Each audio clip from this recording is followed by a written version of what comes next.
Saya telepon terus menghubungi Risma. Tidak dijawab. Ini nggak dijawab, ya. Kamera bisa sorot. Kita tampilkan screenshotnya di layar ya. Nanti kita sih. Nah, terus saya mengatakan, pagi Rismon, ini Sylvester Matutina, orang yang kamu tantang-tantang. Mau ketemu di mana kita? Terus saya telepon nggak diangkat. Terus saya telepon juga mau minta tolong Roy Suryo. Roy Suryo. Ya kan? Sama Roy Suryo juga saya telepon juga ini nggak diangkat-angkat. Mulut besar. Terus saya telepon lagi, saya WA lagi, namanya siapa Sinaga itu? Host Santana TV ya, Michael ya? Michael, saya bilang begini. Ya kan, pagi Bro Michael, tolong bilang ke Rismon, bilang tidak usah banyak bacot tentang saya. Langsung saja bilang Rismon kapan mau ketemuan sama saya. Saya mau lihat nyali dia. Terima kasih ya Bang, nanti saya sampaikan. Terus nggak ada, Bro, bilang si Rismon angkat telepon saya, dan kalau bukan banci, segera atur pertemuan sama saya. Ini. Jadi nggak ada tanggapan sama sekali.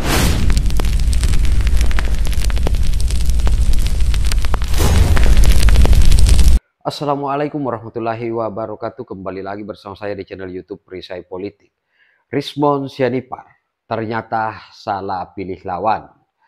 Sahabat-sahabat mungkin masih mengingat pernyataan yang disampaikan oleh Rismon Sianipar ketika menantang seorang Sylvester Matutina.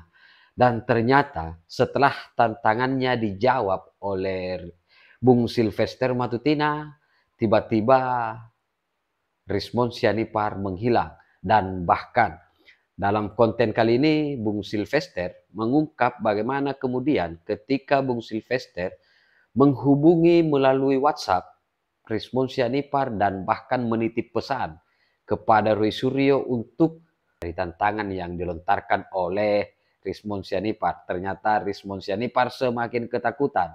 Dan pada kesempatan kali ini juga kita akan menyimak bagaimana statement yang sangat luar biasa dari salah seorang pemuda yang menurut saya sangat berani, yang berasal dari NTT, yang kemudian berhasil mempermalukan Rismon Sianipar dan juga Roy Suryo terkait polemik tuduhan ijazah palsu terhadap Bapak Joko Widodo. Dan ada informasi yang sangat menarik juga yang disampaikan oleh salah satu aktris atau konten kreator yang tergolong besar, Mbak Ria Ricis, ketika memberikan pujian dan rasa bangga memiliki Mas Gibran Rakabuming Raka sebagai Wakil Presiden Republik Indonesia. Nah, sahabat-sahabat sekalian, sebelum kita lanjut ke videonya, saya mengajak sahabat-sahabat untuk menekan tombol like, subscribe, dan share.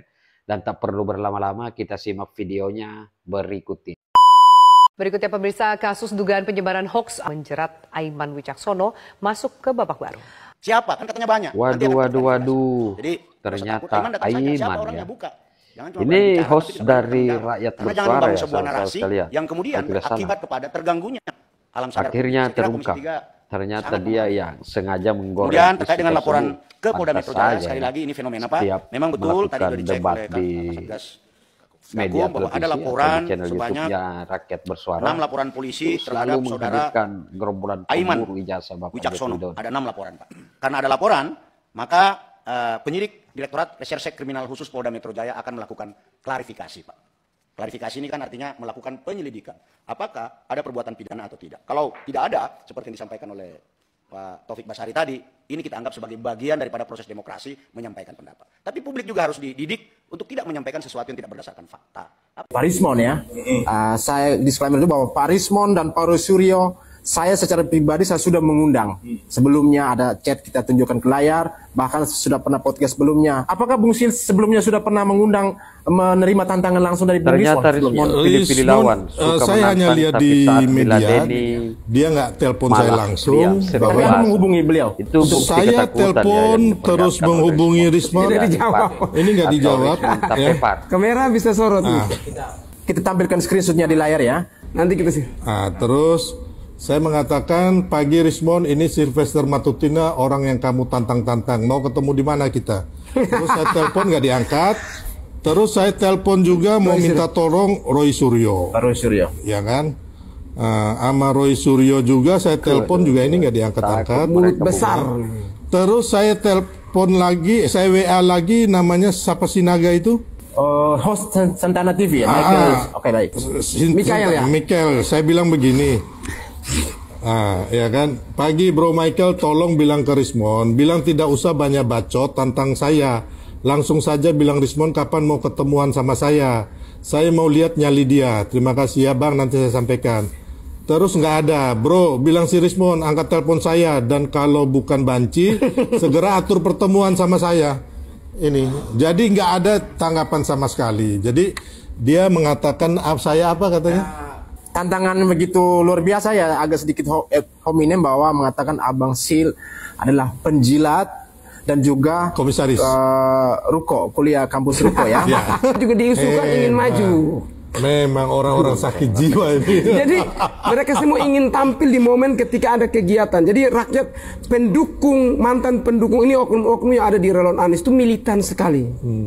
Jadi ketika dipanasin sedikit ya sudah terbakar. Untuk Bung Fred, saya mau klarifikasi dulu kepada pemirsa bahwa saya sudah mengundang melalui WhatsApp kepada Pak Kosinudin ya, pengacara dari TPUA juga ya, untuk hadir di podcast, namun tidak ada respon. Jadi silakan netizen sendiri yang menilai. Host Kosinudin itu mantan ex-HTI, ingat itu baik-baik.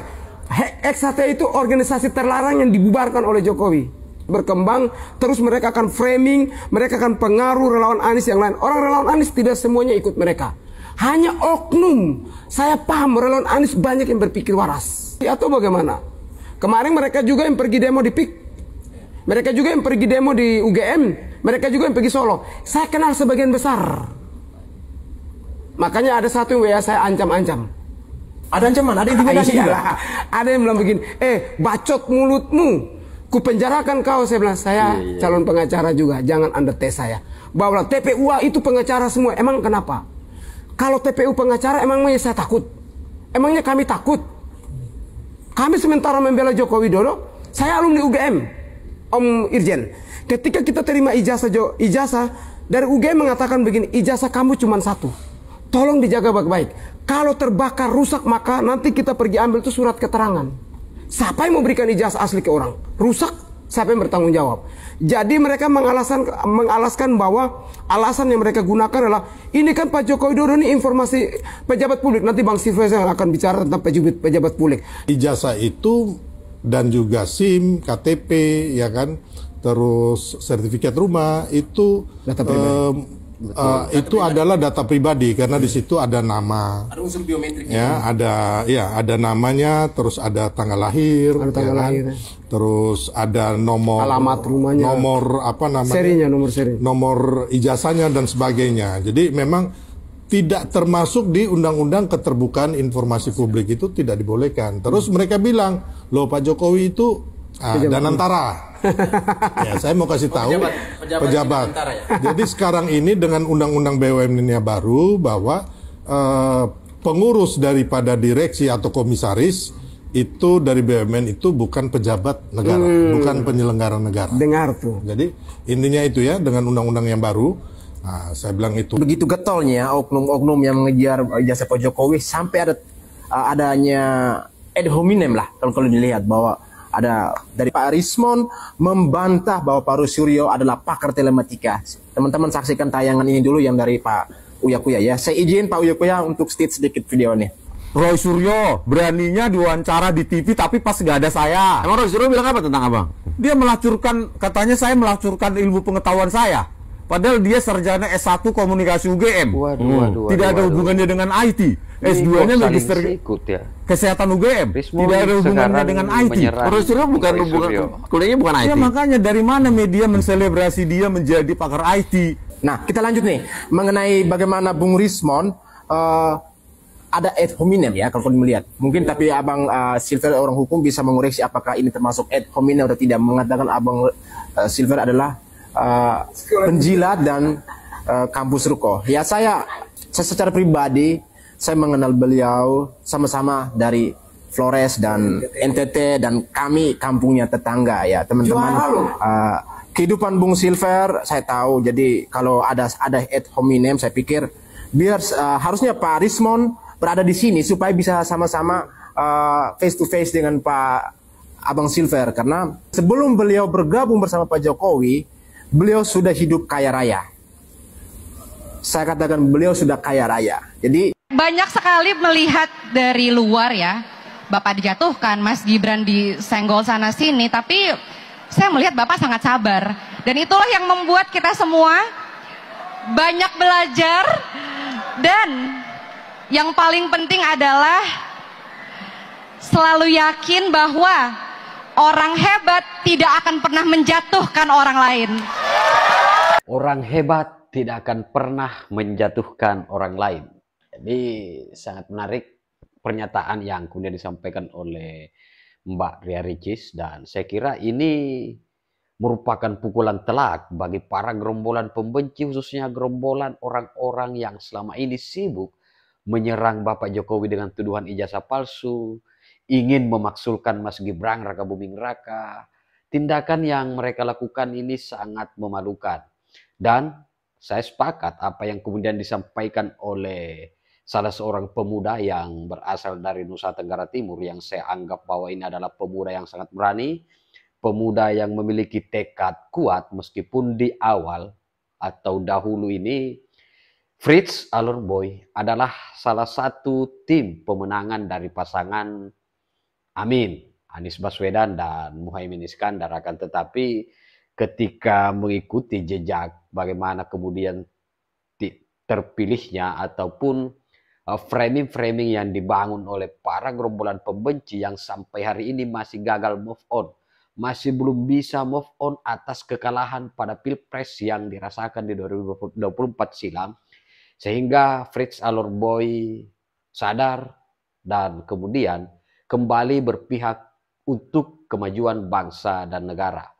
Dan saya kira ini merupakan pukulan telak yang kemudian disampaikan, dilakukan oleh Fritz Alor Boy untuk mempermalukan Om Tompel Hosinuddin, yang katanya bahwa Tompel Hosinuddin ini adalah salah satu pentolan HTI, karena rasa sakit hatinya sehingga sampai hari ini dia masih sibuk menyerang Bapak Joko Widodo, karena Bapak Jokowi lah yang kemudian berani membubarkan dua organisasi besar, organisasi terlarang, yakni HTI dan FPI. Nah, sahabat-sahabat sekalian, saya kira demikian konten kali ini. Bagaimana respon sahabat-sahabat sekalian? Tinggalkan di kolom komentar. Terima kasih. Wallahul muwaffiq ila aqwamit thariq. Wassalamualaikum warahmatullahi wabarakatuh. Salam waras, salam akal sehat, NKRI harga mati.